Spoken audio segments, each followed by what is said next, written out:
So far, it's pretty good. Yeah. No, it's been good, Doing a lot of work in the room up there and trying to figure out where we're at. And, it's one of those things where, okay, if you sign this guy, we go this way. If you don't sign this guy, we got to go that way. So as long as you have those plans in place, and then you got to execute it, obviously. But so far, so good. Pardon? Well, we've always wanted him back. It's not done yet. So, but it's,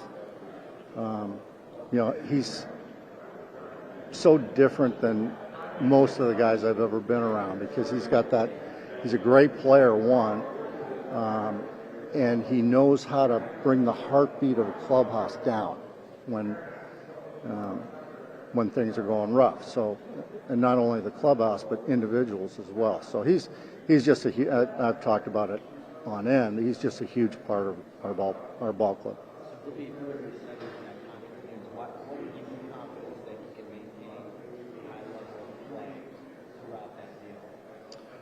I think just his work ethic. The body's gotten better over time. I mean, he's in the best shape of his life right now, and I don't think that's going to change. He's so intelligent. He sees the game a little bit different than a lot of other guys, and he works at it, watches a lot of film. I think there's a really good chance that he's going to maintain this level. I mean, this was an unbelievable year for him. So I don't think we can expect this every year. But I still think he's going to be a high-level performer. Texted. Yeah. So that was it. Just hope everything's going well, and that was about it. I know you guys kicked around in the spring, and he's mainly your gauge. But if he were to return, could he get more reps at first base? Is that something you guys work more out there, or do you just kind of envision the same arrangement you have? Yeah, we could get him some reps there, get him some reps in left field to give somebody the day off or half a day off, get them off their feet. But it's not going to be, it's not going to be a consistent thing. Early in the season, you moved him behind Bryce, and that kept that way for a while until Bryce got hurt, and didn't go back to that once Bryce came back.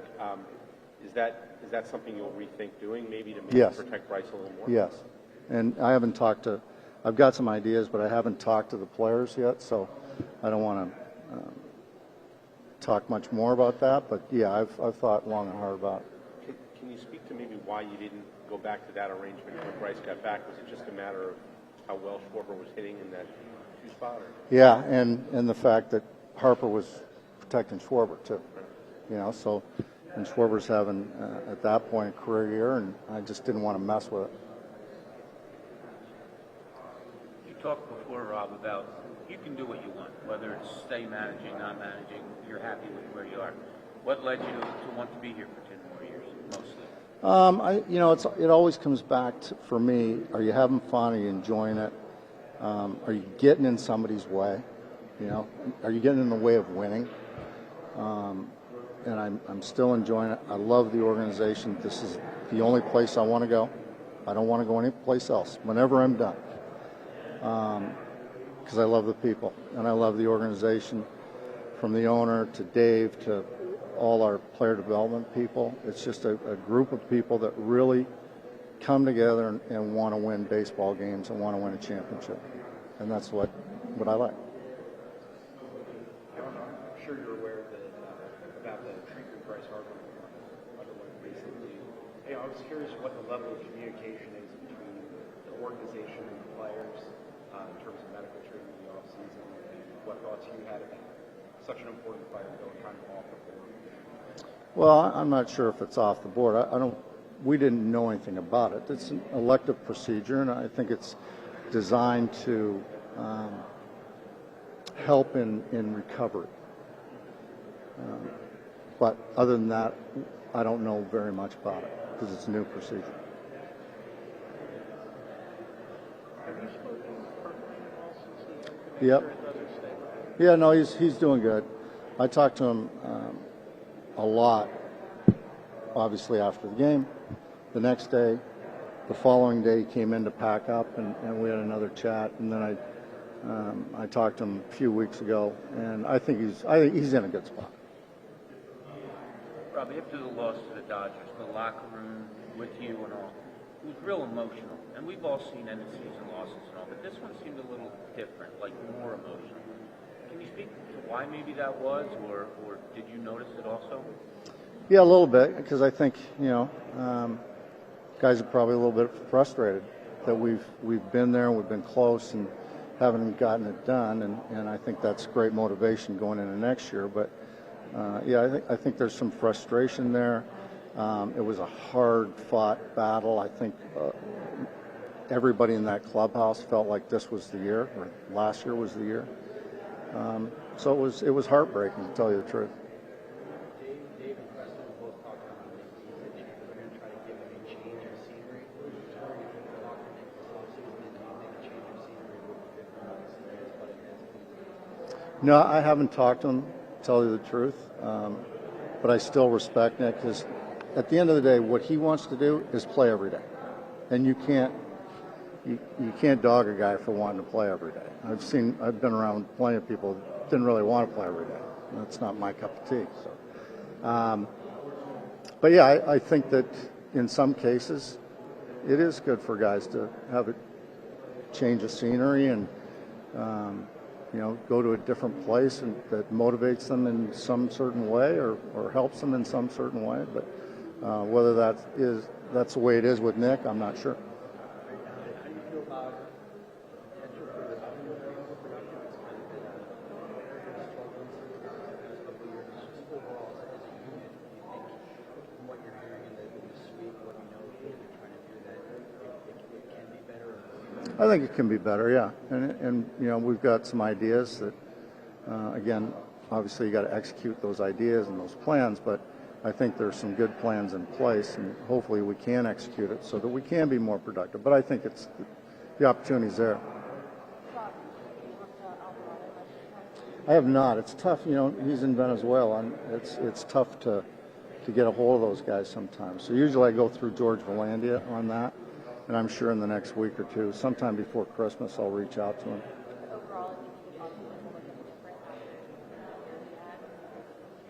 Well, I think he's probably going to do the same thing.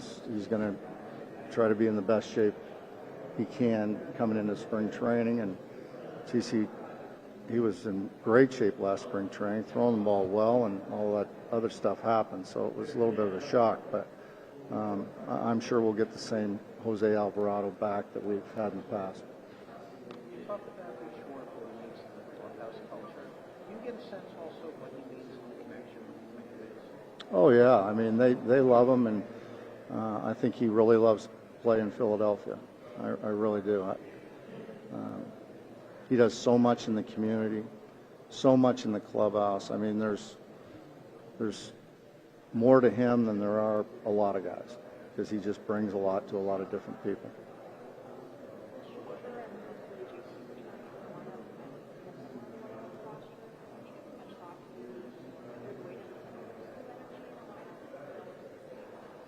Well, I think there's going to be some changes, even if we sign both those guys back. There's still going to be some changes. So, and there might be some change within the lineup as far as the order, which could infuse a little bit of energy. But we won 96 games last year, so it's not like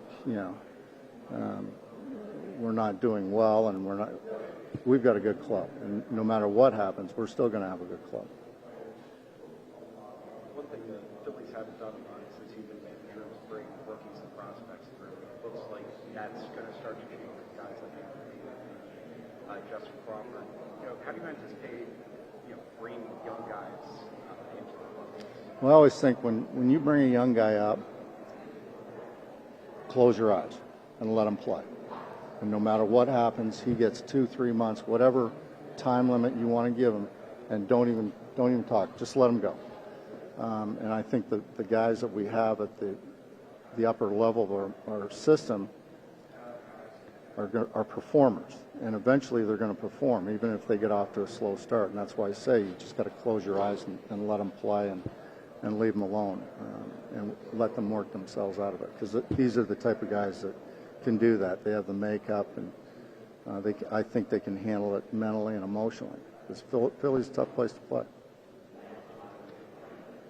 Ron, this is the first year with the challenge system with the balls and strikes. If you had some early thoughts on the strategies? I have, but I really want to sit down with our minor league, especially our AAA staff, because they know more about it than I do. But I think I'm going to really like it. I liked it last year in spring training, and I think the players really liked it for the most part. There's a couple of guys that weren't real keen on it, but I think for the most part, guys liked it. You'll come up with a strategy, right? Yeah, absolutely. Yeah.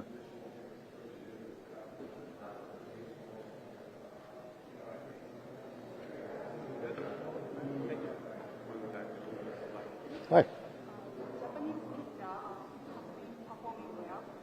Do you know new Japanese pitcher, Mai? Yes. Can you I just know that all the guys that are being posted from Japan are really good players. This Mai is, really good pitcher. I think he'd be good in almost any rotation in baseball. Thank you.